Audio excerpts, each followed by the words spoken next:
resources and volunteer efforts together. That's where the armor comes from. We're going to restore lives and build hope through Jesus Christ along the way.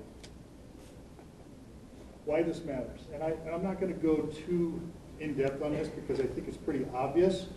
But why it matters is because homelessness is increasing across the Denver metro region and Jefferson County specifically. We're starting our focus here in Lakewood because it is the fastest growing homeless community in the metro area right now.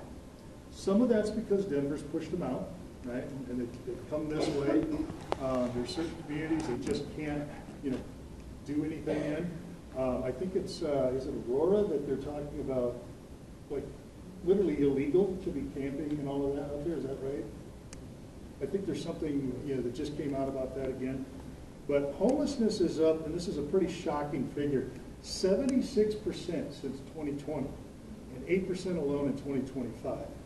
In this area, in Lakewood, okay? And in the entire area, the metro, there's 10,000 souls, almost 11,000 that are experiencing homeless right in our own backyards. And we see them.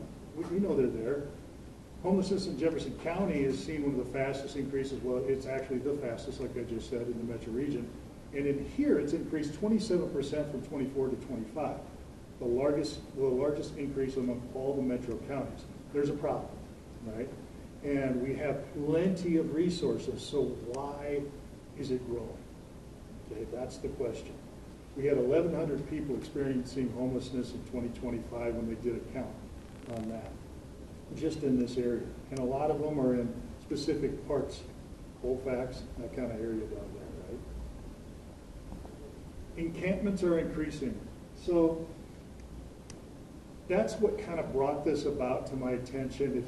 If you look at the Nextdoor apps, if anybody uses that, there was a lot of talk, and Fox News was doing stories on these encampments that were growing. And there's one in particular that was by the Walmart, if you're familiar with the area, most of you are. Walmart on Colfax in Wadsworth. There's an aviation park, something like that it's called, right next to it. And there's a pretty large encampment there. And of course the neighbors were really upset about that. And one lady in particular raised a lot of heck. The city basically told her at first, we don't have the resources. We can't do anything about it. They're technically not breaking any laws. And even if they are, we don't even have the ability to really go in there and cause a bunch of ruckus. They just don't want to deal with it. They're not prepared, especially in Lakewood, is really not prepared for this. And we're going to try and work with them to change that.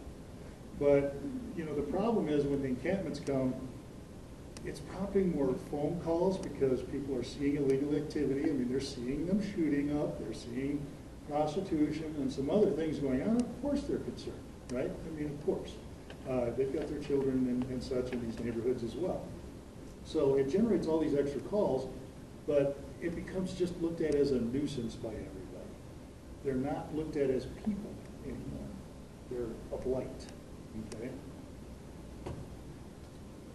There's a lot of different factors to why people become homeless. And why this is so important is because we don't want to create another Band-Aid. I don't need another food pantry in Lakewood. Believe it or not, there's plenty of food available for homeless in Lakewood.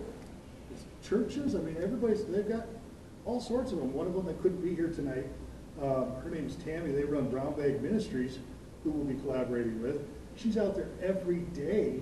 She gets tons of food from Safeway and other restaurants, has tables lined up longer than this room full of food, goes to a different location, the same one though, each day of the week, to a different location that people know to look for, and feeds these people, and she does a great job. So that's just one. That's just one of many. They're not hurting for food. So we don't need to create another one of those. Clothes and such are nice too, but they're not fixing the problem. Why are they homeless, right? And we know that the most common reason is addiction and mental health struggles. That's the bottom line. It's not money like a lot of people think. It's not housing, okay? Yes, they need to be housed eventually. They're not ready.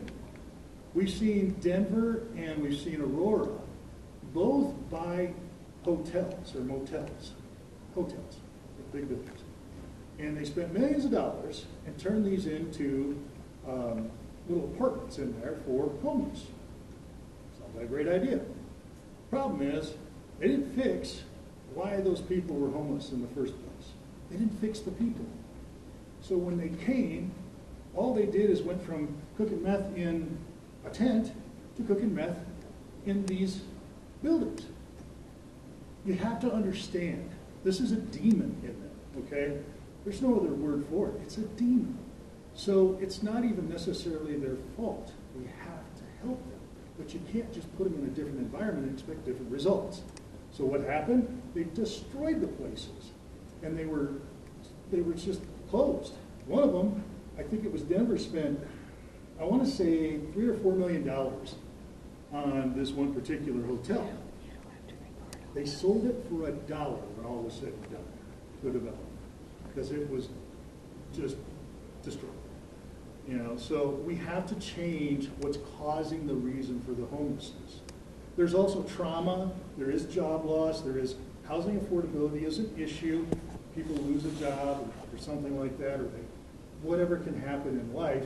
A lot of people, probably some people in this room, are 2 paychecks away, maybe one, from being homeless yourself. And so it happens to people.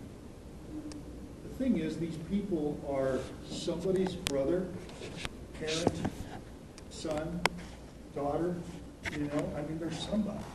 And in most cases, those people aren't there for them.